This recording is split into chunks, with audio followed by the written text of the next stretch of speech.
The fluorescent lights of Fort Bragg's processing center buzzed like angry hornets as Petty Officer Ramirez shoved the clipboard into her hand sign here, "New girl, and lose the attitude."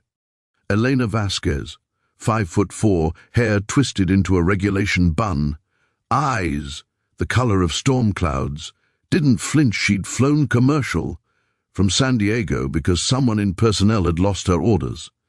No salute, no escort, just a corporal who smelled like stale coffee and resentment. Ramirez smirked at the name tape. Vasquez, another transfer who thinks the fleet's a cruise ship barracks, are that way, try not to cry when the drill sergeants eat you alive.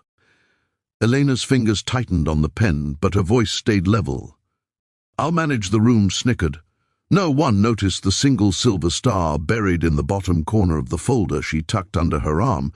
If you're loving stories that hit you right in the chest, hit that subscribe button now. We've got more Where This Came From by 0500.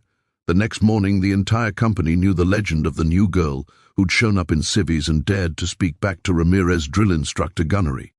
Sergeant Hale, a man built like a freight train with a voice to match, lined them up on the grinder frost-crusted the north. Carolina Grass Vasquez front and center, Elena jogged forward, boots still breaking in, and Hale got in her face. "Heard you think you're special, drop and give me 50. She hit the deck without hesitation, counting loud and clear. The formation watched in silence. 50 push-ups later, she popped up, sweat steaming off her brow, and met Hale's glare. "Is that all?" Gunny, a ripple of nervous laughter rolled through the ranks. Hale's jaw flexed double time to the picture on sandbag tail. "Until you learn respect," Elena shouldered a 90-pound bag like it was laundry, and started stacking words spread faster than the winter wind. The new girl was either insane or unbreakable days, bled into a week of targeted misery. Ramirez accidentally dumped Elena's tray in the chow hall. Someone sliced the laces on her only pair of boots at night. Whispers slithered through the barracks. Bet she deserts by Friday. Elena wrote letters home on the back of training schedules, short notes to her little brother about stars you could actually see out here, about push-ups that made her arms shake, but never her resolve. She never complained. She just showed up earlier, ran faster, carried more. The company began to fracture. Half wanted her broken. The other half started betting on how long until she snapped back. The breaking point came during a live fire night exercise. Fog clung to the pine trees like ghosts. Elena's fire team was assigned the worst: lane, uneven terrain, malfunctioning comms, and Ramirez as their reluctant team leader. Halfway through, a misfired blank round sparked a brushfire panic. Crackled over the radios. Ramirez froze. Elena's voice cut through the static. Calm as a Sunday sermon. "Ramirez, left flank, suppress everyone else, low crawl." To the rally point move, she grabbed the fire extinguisher off a Humvee, smothered the flames, then dragged a sprained private the last 50 yards to safety. The exercise ended in chaos, but 0 casualties back at the line. Hale chewed them out for 20 minutes, then singled Elena out. "Vasquez, you disobeyed the chain of command." Elena stood at attention, soot streaking her face with respect. "Gunny, the chain was broken. I fixed it." Hale looked like he'd swallowed a grenade the next morning. The battalion commander summoned her to HQ. Rumors exploded. Court-martial, discharge, the end of the new girl. Elena walked the long corridor alone, boots echoing like gunshots inside the office. A colonel she'd never met closed the door. "Lieutenant Commander Vasquez, your orders were misrouted. Congratulations. You're the new base."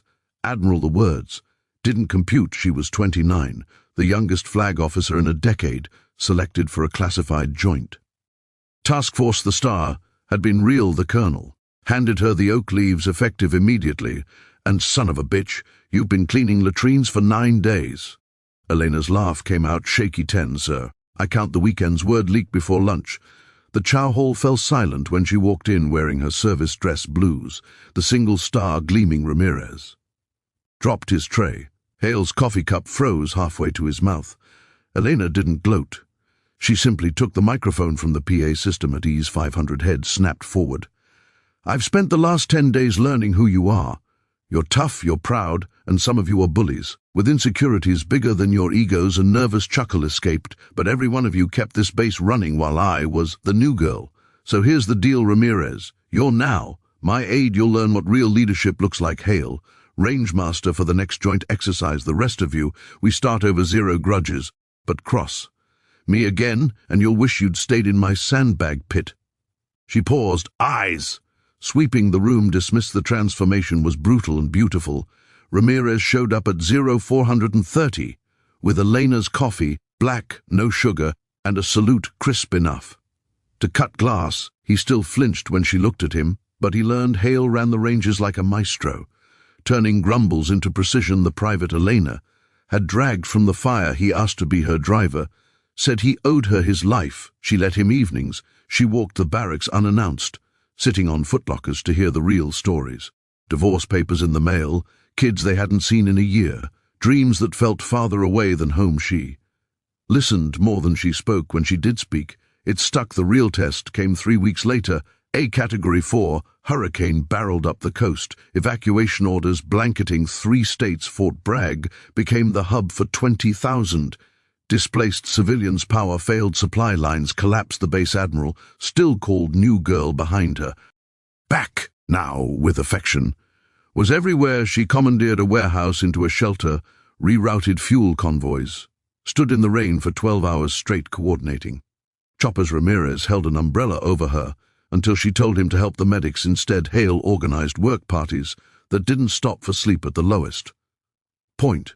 When the generators died and the shelters went dark, Elena climbed onto a crate with a flashlight under her chin like a kid telling ghost stories. We are the line between chaos and hope, she said, and we do not break. The cheers shook the rafters. When the storm passed, the base looked like a war zone, but every civilian was accounted for. The Secretary of Defense flew in, pinned a commendation on Elena's chest in front of the entire formation. Cameras rolled. Ramirez stood behind her, eyes shining with something that looked like pride. Hale saluted so hard his cover nearly flew off. Elena's speech was short. This medal belongs to every sailor, soldier, and airman who chose duty over ego, and to the new girl who learned she wasn't alone. She found Ramirez's gaze in the crowd and nodded. Once he nodded back, tears cutting clean tracks through the dust on his cheeks. Months later, Elena kept one tradition every Friday at 0500. She ran the grinder alone, the same loop where she'd once carried sandbags. Recruits whispered that if you finished beside the Admiral, you'd make it through anything. Sometimes Ramirez joined her, still calling her ma'am, but with a grin he couldn't hide. The base had changed. Bullying still happened. Armies are human, but the story of the new girl who became the Admiral traveled in boot camp yarns and officer candidate lectures. It said, rank is earned twice, once on paper, once in the mud. Elena never forgot the taste of that first tray dumped on the floor. She kept the ruined cover in her desk drawer, a reminder that power without humility is just noise. And every year on the anniversary of the hurricane, she hosted a barbecue. No rank, no uniforms, just stories and terrible karaoke. Ramirez always sang first, off-key but loud, and the laughter rolled across the same grinder where he'd once tried to break her. Some nights Elena stood on the edge of the light, watching her people, and felt the weight of that single star settle warm against her heart. From which part of the country are you watching this video? Drop your state in the comments. I read every single one.